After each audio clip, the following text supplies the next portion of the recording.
Bunyi macam dashboard longgar. Gede. Okay, 1 minit hari ni. Okey, hari ni khas kepada pengguna Proton Preview. Masalah ni memang saya selalu dapat dengan geng-geng Proton Preview ni lah. Okey, masalah dia macam ni. Dia bila bawa kereta dia ni, dia ada keluar satu bunyi. Bunyi macam dashboard longgar. Gede. Bunyi dia macam tu. Bunyi dia halus je, tapi ada.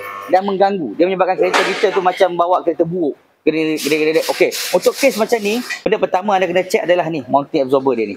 Mounting absorber ni, anda kena tengok kat atas dia ni, ada dia punya pelapik ni tak, gasket ni tak. Kalau tak ada, minta tolong. Beli satu yang baru atau buat satu yang baru dan lapik kat atas ni, baru pasang balik.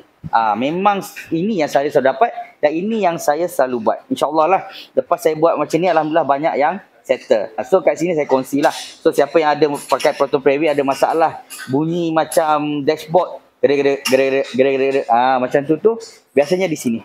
Tolonglah cuba lapik dulu. InsyaAllah kalau bunyi macam tu, itulah punca dia. So kalau kereta anda ada masalah tak settle, boleh bawa datang ke Fizik Motorsport Sunway 4. Selamat hari ni settle.